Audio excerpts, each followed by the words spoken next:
राधे राधे साथियों, मैं आपका साथी अनुज तिवारी, एनजीओ आवाज ए ओ फॉरमैन से। दोस्तों, यदि आपकी पत्नी ने आप पर झूठा 498A का मुकदमा किया है या फिर ऐसा कोई आपराधिक मामला दर्ज करवाया है जो कि वह झूठा साबित हुआ है, तो आपको भी अपनी पत्नी से आसानी से तलाक मिलेगा। जी हाँ, आज हम ऐसे ही जजमेंट के बारे में बात करेंगे। तो दोस्तों, हमारे साथ लास्ट तक बने रहिए, यह वीडियो अंत तक देखिए। और हाँ, जो भी भाई आज हमारे चैनल पर पहली बार आया हुआ है वह प्लीज़ हमारे चैनल को सब्सक्राइब कर ले, बेल आइकन प्रेस कर ले, जिससे आने वाली वीडियो की नोटिफिकेशन आप तक पहुंच जाए और आप कोई भी वीडियो मिस ना कर पाएँ। टाइम ना वेस्ट करते हुए स्टार्ट करते हैं ये वीडियो। दोस्तों, Punjab and Haryana high court ने एक पति को तलाक की मंजूरी दे दी, वह भी 498A के झूठे मुकदमे को क्रूरता मानते हुए।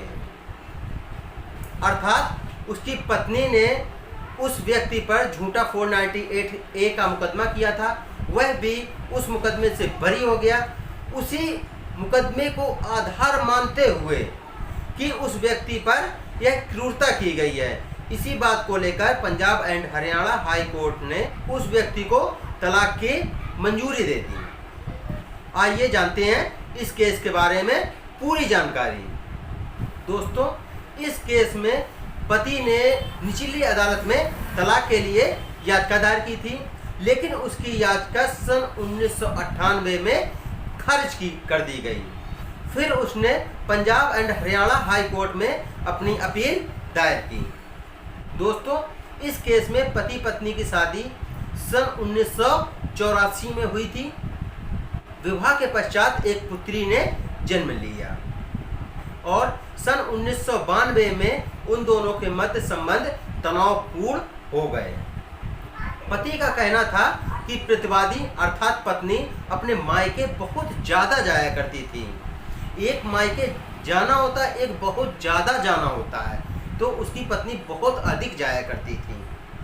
और उसका कहना था कि वह उसे बिना बताए जाया करती थी। जब ऐसा कई बार हुआ, तब पति अचानक पत्नी के मायके जाने पर वह भी पीछे से उसके चला गया। जब पति उसके मायके पहुंचा, तब देखा कि पत्नी मायके में तो है ही नहीं, वह कहीं और जाया करती थी। अर्थात पति का कहना था कि मेरी पत्नी के कहीं और अवैध संबंध है, वह व्यभिचारी का जीवन व्यतीत कर रही थी। पत्नी को किसी और के यहाँ पकड़े जाने के बावजूद भी उसने मायके जाना बंद नहीं किया, फिर भी वह लगातार मायके जाती रही। जब उसने पत्नी के माता पिता से यह बात बताई, तब पत्नी इस बात को लेकर भड़क गई और उसका त्याग कर दिया। त्याग करने के बावजूद उसने अपने पति पर झूठा 498A का मुकदमा दायर कर दिया और CRPC 125 का मुकदमा भी दायर कर दिया। पत्नी की ओर से आरोप लगाए गए कि मेरा पति एक शराबी है और छोटी छोटी बातों पर मुझसे झगड़ा करता है, रोक टोक करता है, मुझे मायके नहीं जाने देता है। मेरे पति ने मेरी जिंदगी एकदम नरक बना दी है। उसने यह भी कहा कि मेरे पति ने मुझसे 20,000 रुपये की मांग की। मेरे पिताजी ने सुलह समझौते के दौरान 10,000 रुपये मेरे पति को दे दिए, तब मैं मेरे ससुराल में वापस आ पाई। लेकिन मैं 20 दिन ही घर पर रह पाई, उसके बाद मेरे पति ने फिर से मुझे घर से बाहर निकाल दिया। और साथ में पत्नी ने यह भी कहा कि मैंने एक पुत्र को जन्म नहीं दिया, इस वजह से मेरे पति मुझसे नाखुश रहते हैं और मुझे घर से निकाल देते हैं। पत्नी द्वारा किया गया 498A का मुकदमा खारिज कर दिया गया, अर्थात पति को उस मुकदमे से बरी कर दिया गया। पति 498A के केस में निर्दोष साबित हुआ। पंजाब एंड हाई कोर्ट अदालत ने दोनों पक्षों को सुनने के बाद यह कहा कि अभिवचनों और साक्ष्यों के आधार पर अपीलार्थी ने व्यभिचारी कृत्य को माफ कर दिया। लेकिन यह नहीं भूला जा सकता है कि पत्नी द्वारा पति पर झूठा आपराधिक मामला दर्ज करवाया गया था, जिस मामले में पति निर्दोष साबित हुआ और उसे 498A के केस में बरी कर दिया गया।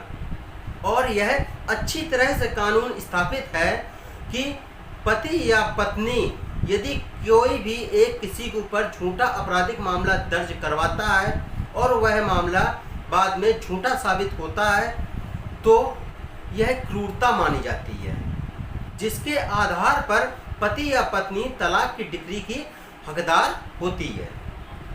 इस केस में भी पत्नी ने पति पर झूठा 498A का मुकदमा दर्ज करवाया था, जिसमें पति निर्दोष साबित हुआ। उस केस से पति बिल्कुल निर्दोष बरी हो गया है, अर्थात पति पर क्रूरता हुई है, जो कि तलाक की डिक्री के लिए यह पर्याप्त आधार है। इस आधार पर पति के साथ में क्रूरता हुई है। इसी क्रूरता के आधार पर निचली अदालत के आदेश को खारिज किया जाता है और पति के पक्ष में तलाक की डिक्री पारित की जाती है। तो दोस्तों, यदि आप पर भी पत्नी ने झूठा 498A का केस किया है या फिर कोई भी ऐसा आपराधिक मामला दर्ज करवाया है जिसमें आप बिल्कुल निर्दोष साबित हुए हैं और आप उस केस से बरी हो गए हैं, तो आप भी अपनी पत्नी से तलाक ले सकते हैं। दोस्तों, इस जजमेंट की कॉपी मैंने डिस्क्रिप्शन बॉक्स में दे के रखी है। जिन भाइयों को उस जजमेंट की कॉपी डाउनलोड करनी है वह हमारे डिस्क्रिप्शन बॉक्स में जाके लिंक के माध्यम से डाउनलोड कर सकते हैं। और हाँ, जिन भाइयों ने अभी तक हमारे चैनल को सब्सक्राइब नहीं किया है वह प्लीज़ हमारे चैनल को सब्सक्राइब कर लें, क्योंकि हमारे चैनल पर प्रतिदिन फैमिली कोर्ट से रिलेटेड कोई ना कोई वीडियो अपलोड किया जाता है। यदि आपको यह जानकारी अच्छी लगी है तो प्लीज़ इस वीडियो को लाइक जरूर कीजिएगा और हाँ, इस वीडियो को ज़्यादा से ज़्यादा शेयर करें, जिससे कि और भी भाई इस वीडियो का लाभ ले सकें। जल्दी मिलेंगे आपसे अगले वीडियो के साथ में। तब तक सभी भाई खुश रहें, मस्त रहें। राधे राधे साथियों।